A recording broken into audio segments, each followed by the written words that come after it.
राज्याचे माजी उपमुख्यमंत्री माननीय आमदार छगनरावजी भुजबळ साहेब, त्याचबरोबर ज्यांच्या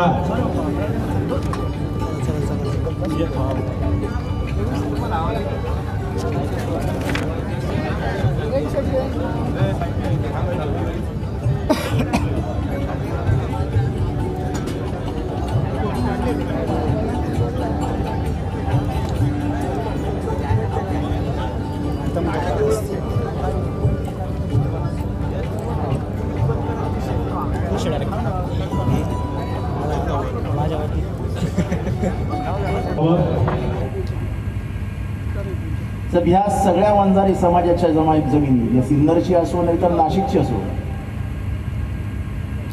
माझे आजोबा हमाल होते साहेब, पण मुंबईच्या हमालांनी रुपया चाराने, रुपया तर खूप मोठी गोष्ट होती तेव्हा, पावली दमडी चाराने असे जमत नाशिक आणि सिन्नर या महत्त्वाच्या ठिकाणी मोक्याच्या जागेवरती 18-18, 20-20 एकर जमीन घेऊन ठेवली. स्कर्ट्समध्ये नाशिकच्या बाहेरच्या बाजूला आपल्याला 50-100 एकर जमीन मिळू शकते. 50-100 एकर याची विका अर्धीमध्ये एखादी शैक्षणिक संकुल काढा, बाजूला एखादं कमर्शियल कॉम्प्लेक्स काढा, आणि हे जे इमारती आहेत या कायम कशा सुंदर राहतील याचा प्रयत्न. नाहीतर मग रंग होत नाही, झाडं गळत आहेत, पैसे नाही.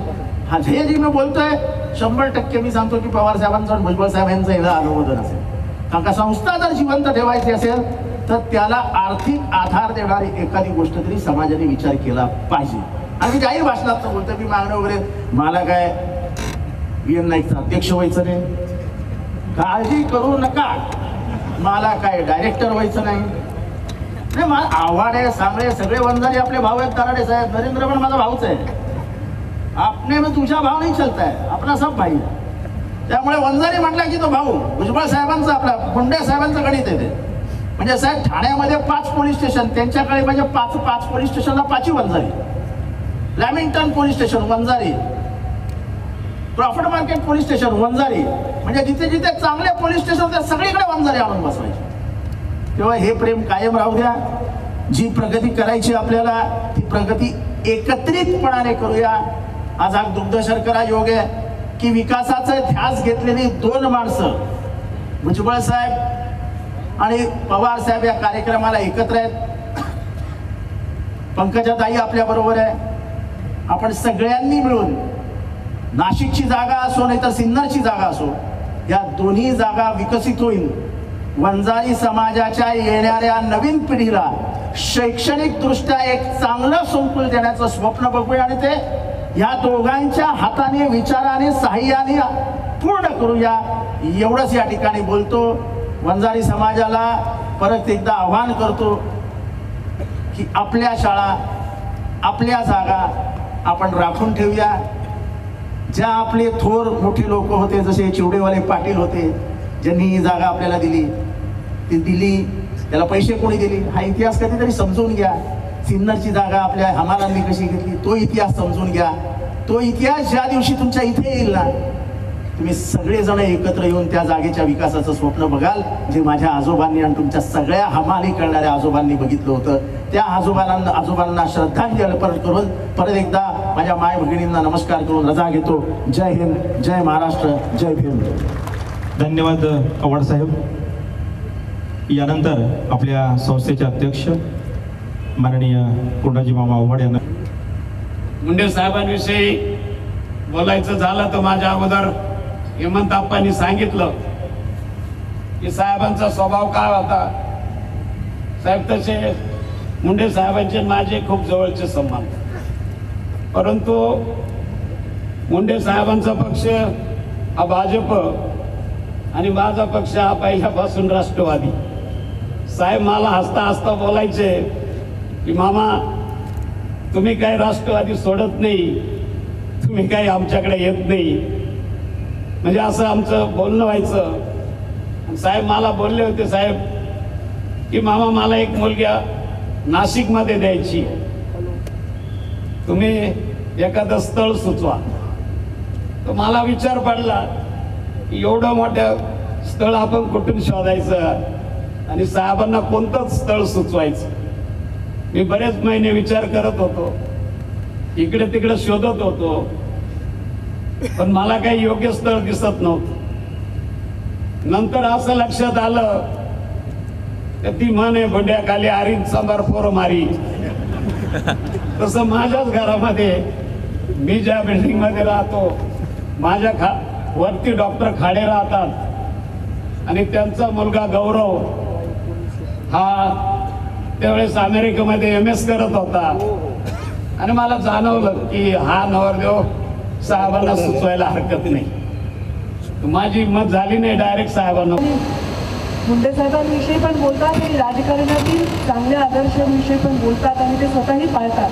ते आदरणीय बाळासाहेबजी थोरात साहेब यांच्यावर उपस्थित आमचे बंधू आमदार जितेंद्रजी आव्हाड यांच्यावर उपस्थित आमदार बाळासाहेबजी सानप, आमदार सीमाताई हिरे, आमदार देवयानीताई फरांदे, आमदार नरेंद्रजी कराडे, आमदार अनिलजी कदम, आमदार राहुलजी आहेर, आदरणीय खासदार हरिश्चंद्रजी चव्हाण, आमदार हेमंतजी टकले, आमदार किशोरजी दराडे, आदरणीय सुनीलजी भुजबळ, माजी आमदार दिलीपजी बनकर, माजी आदरणीय दिगोळेजी, माजी आमदार जगन्नाथजी घातक, मंचावर उपस्थित विनायकदादा पाटील, मंचावर उपस्थित वसंतजी गीते, ज्यांनी या कार्यक्रमासाठी मला इथं पाचारण केलं आणि मुंडे साहेबांचं नाव देण्याचा निर्णय या संस्थेने त्यांच्या नेतृत्वाखाली केला आणि एक चांगला मुंडे साहेबांचा पुतळा ज्यांनी उभा केला. ते आदरणीय या संस्थेचे अध्यक्ष आमचे, आता व्याही म्हणायला हरकत नाही कारण त्यांच्याच बिल्डिंगमध्ये आमची मुलगी दिली असल्यामुळे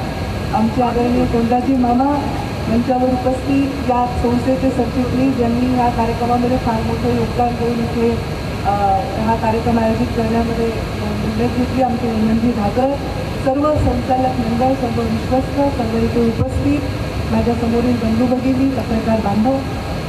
सर्वप्रथम मी हे कबूल करते की या मंचावर काय बोलावं हा प्रश्न मला मगाचपासून करत होता. बरं झालं माझ्या पूर्वी 2-3 भाषणं झाले, पण अजून एक विषय की माझ्या नंतर 2 महत्त्वाची भाषणं आहेत. त्यामुळे त्या दोन्हीच्या मध्ये मी काय बोलावं हा मोठा प्रश्न मला आहे. साहजिक आहे, राजकारणामध्ये काम करत असताना खूप कमी लोकांना हे भाग्य मिळतं की ज्यांच्या राजकीय वारसा ज्यांना लाभला आहे त्याच्यावर टीका न होता त्याचं कौतुक होतं आणि त्या वारसाला सशक्त करण्यासाठी महाराष्ट्रातील जनता ती पुढे येते. कोणीतरी असणं हे पहिले भाग्य असलं पाहिजे. नुसतं असलं नाही तर त्यांना नाव असणं हे भाग्य असलं पाहिजे. ते नाव चालवणं, त्याची शक्ती असणं हे भाग्य प्रत्येकाला लाभत नाही आणि त्यांच्या पश्चात त्या नावाचा वारसा चालवणं हे तर अजूनही कठीण काम आहे. मला वाटतं ऊसतोड कामगारांच्या समुदायात जन्मलेल्या, आम्हालांचं काम जास्तीत जास्त मुंबईपर्यंत जाऊन काम करणाऱ्या समुदायात जन्मलेल्या व्यक्तींनी फार मोठी स्वप्न बघणं त्या दशकात शक्य नव्हतं. त्या दशकामध्ये या राज्याचं नेतृत्व करण्याचं स्वप्न ज्यांनी बघितलं त्या मुंडे साहेबांचा पुतळा हा नक्की इथल्या विद्यार्थ्यांना प्रेरणा देईल की आपण कुठे जन्मलो हे महत्त्वाचं नाही, आपण समाजाला कुठे घेऊन जातो हे महत्त्वाचं आहे. आणि म्हणून मला वाटतं मुंडे साहेब तर माझे पिता आहेतच, पण माझा नेताही होते आणि त्याच्यामुळे त्यांचं प्रतीक, त्यांचा पुतळा इथे आपण सर्वांनी इथे उभा केला आणि त्यांचं नाव देण्याचा निर्णय घेतला. याबद्दल मी आपले सर्वांशी, त्याच्यामध्ये जर गुण असतील तर नक्की त्याला पारखण्याचा प्रयत्न हे राजकारणातल्या सगळ्या विचारांचे लोक करत असतात. आणि म्हणून मला वाटतं की आज VM नाईकांविषयी थोरात साहेब बोलले, आमच्या तर जन्माच्या आधीच्या ह्या सगळ्या गोष्टी त्यांच्याविषयी मी काय बोलणार, पण हे नाव अत्यंत साजेसं आहे आणि या नावाने या गरिमा या संस्थेला तर दिलीच, पण या नावाच्या माध्यमातून आपण मुंडे साहेबांचं नाव त्याला जोडलं आणि नक्कीच त्याच्यामुळे नक्की मुंडे साहेबांची सुद्धा त्याच्यामध्ये खूप चांगली आपण गरिमा दिली. मुंडे साहेबांवरचं आपलं प्रेम आपल्या माध्यमातून आपण व्यक्त केलं. मगाशी जितेंद्रजी आव्हाड बोलत होते की या जागांच्या विषयीचा इतिहास सांगत होते की कसं आम्हालांनी त्यावेळेने पावली देऊन देऊन हे पैसे जमा करून जागा घेतली. आपल्या पुढच्या पिढीला ऊसतोडायला लागू नये, आपल्या पुढच्या पिढीला हमाली करायला लागू नये, आपल्या पुढच्या पिढी कुठे ऑटो रिक्षा, सायकल रिक्षा किंवा टॅक्सी चालवू नये, त्यांनी शिकावं. नुसतं शिकू नये की शिक्षण संस्था काढाव्या, नुसत्या संस्था काढू नये की संस्थांचा मालक व्हावं आणि संस्थाच्याबद्दलचं धोरण बनवणारा राजनेता सुद्धा व्हावं. अशा प्रकारची महत्त्वाकांक्षा नक्कीच आपल्या पूर्वजांनी बाळगली आणि आपण त्यांच्या कष्टावर इथपर्यंत आलेलो. त्या जागा घेण्यामागचा थोर जे काही लोकांनी इथे प्रयत्न केले आहेत त्यांना साथ देणारे कार्यक्रम आणि त्यात त्यांना साथ देणारा भविष्यामधल्या या जागेचा विकास आपला व्हावा. आपण बंजारी शब्दाचा खूप वेळा उल्लेख केला, त्यामुळे मला लक्षात आलं नाही, पण दादागिरी म्हटलं की माझं लक्ष केलं. त्यामुळे दादागिरी आपल्याला फार आवडतं. दादागिरी म्हटलं की लगेच लोकांनी टाळ्या वाजवल्या. दादागिरी हा आवडता आपला शब्द आहे आणि त्या दादागिरीच्या जोरावर आपण बरंच काही कामं करत असतो. आणि थोडं बहुत राजकारणात आल्यावर मलाही शिकवलं आहे थोडंसं समाजाने, कारण मला नेहमी नको म्हणायचं तुम्ही फार वाईट बोलता, तुम्ही भांडत नाही, आक्रमक बोलत नाही. आता इतकी आक्रमक झाली की लोक म्हणतात काही जरा हळू, काही जरा हळू. म्हणजे मला कळतच नाही की कोणता सल्ला ऐकायचा, पण शेवटी ऐकावे जनाचे करावे मनाचे, असं केल्याशिवाय आपल्याला राजकारणात निर्णय घेता येत नाही. आणि दादागिरी करायची, पण चांगल्या गोष्टीसाठी करायची. नक्कीच की चांगल्या गोष्टींसाठी दादागिरी करण्यासाठी तुमच्या पाठीशी आम्ही सर्व, कोणत्याही विचाराचे असू, कोणत्याही मंचावरचे असू, कोणत्याही पक्षाचे असू, आम्ही तुमच्यासोबत आहोत. समाजाच्या वंचितांना मुख्य व्यासपीठ देण्यासाठी, त्यांचा वाली आणि वाणी बनण्यासाठी आपण दादागिरी करा. नाही तर दादागिरी म्हणजे काय? आपण रस्त्यावर येणं, आंदोलन करणं, आपल्या मागण्या मोठ्या आवाजात आक्रमकपणे मांडणं, आणि हा सर्वांचा अधिकार आहे. त्या फक्त त्याला सकारात्मक अर्थाने जर आपण घेतलं तर नक्की आणखी समाज पुढे गेल्याशिवाय राहणार नाही. समाजाला नुसतं आर्थिकदृष्ट्या ताकद करणं, समाज म्हणजे मी एका जातीविषयी बोलत नाही. जो वंचित आहे, जो पीडित आहे, जो मागास आहे, त्या सर्व समाजाला एकत्र घेऊन काम करण्याचं समता परिषदेच्या माध्यमातून आदरणीय भुजबळ साहेबांनी काम केलं. आणि समतेचा विचार मांडताना पक्षाचा विचार हा बाजूला ठेवून समतेचा विचार करण्याची त्यांना ती परवानगी नक्कीच त्यांच्या नेतृत्वाकडनं मिळाली आणि त्यांनी ते काम केलं. आणि आज त्यांनी क्रांतीवीर वसंतराव नारायणराव नाईक शिक्षण प्रसारक संस्था संकलित लोकनेते गोपीनाथजी मुंडे अभियांत्रिकी महाविद्यालय या नवीन इमारतीचा उद्घाटन सोहळा आणि त्याचबरोबर लोकनेते गोपीनाथजी मुंडे यांच्या पुतळ्याचं अनावरण या कार्यक्रम दोन कामाच्यासाठी आज आपण या ठिकाणी एकत्र आहोत. एक क्रांतीवीर वसंतराव नाईक शिक्षण संस्थेच्या वतीनं इंजिनिअरिंग कॉलेजची अतिशय उत्तम वास्तू या ठिकाणी बांधली, तिचं उद्घाटन करण्याच्यासाठी आपण आहोत. आणि महाराष्ट्राच्या सार्वजनिक जीवनात समाजांचा आवाज वाढवण्याच्यासाठी आपलं आयुष्य त्यांनी घालवलं. त्या गोपीनाथ मुंडेंचं नाव या महाविद्यालयावर देत असताना त्यांचा पुतळा या ठिकाणी उभा करण्याच्या संबंधीचा सुद्धा हाचा कार्यक्रम आहे. वसंतराव नाईक शिक्षण संस्था गेल्या अनेक वर्षापासून काम करणारी शिक्षण संस्था. मला आठवतं की एकेकाळी या संस्थेला डोंगरे दिल्ली म्हणून ओळखायचे. ते डोंगरे वस्ती काही काही गोष्टी मला कधी समजल्या नाही. ते डोंगरे वस्तीच्या वसतिगृहाचा पत्ता काय ते कॅनडा कॉलेज. एक कॅनडा इथं नव्हत्या नाही आहे का आहे कॅनडा. आता इथे कॅनडा कॉलेज, अमेरिका कॉलेज, हे नाशिक तर काय करते याचा भरोसा. तर हे डोंगरे वसतिगृह म्हणून प्रसिद्ध होतं. समाजात एक कर्तृत्वान ग्रस्त होते डोंगरे, मुंबईमध्ये राहायचे. मला तर नाना बरीचसे डोंगरे. आणि सुरुवातीच्या काळामध्ये एक आर्थिक ताकद उभी करण्याच्याबद्दलची भूमिका डोंगरेंनी त्या काळामध्ये घेतली होती. आणि त्यामधून हे होल्डिंग आणि नंतर वसंतराव नाईकांचं नेतृत्व लावण्याच्या नंतर त्याच्यामध्ये खूप सुधारणा झाल्या, बदल झाले, वाढले. महाराष्ट्रामध्ये सार्वजनिक जीवनामध्ये काही पिढी होऊन गेली की त्या पिढीतल्या लोकांनी स्वातंत्र्याच्या चळवळीमध्ये अतिशय मोलाची काम केली. आणि या सगळ्यामध्ये जसे मुंबई एक महत्त्वाचं स्थान होतं, सातारा महत्त्वाचं स्थान होतं, तसं नाशिक सुद्धा महत्त्वाचं स्थान होतं. त्या स्वातंत्र्याच्या चळवळीमध्ये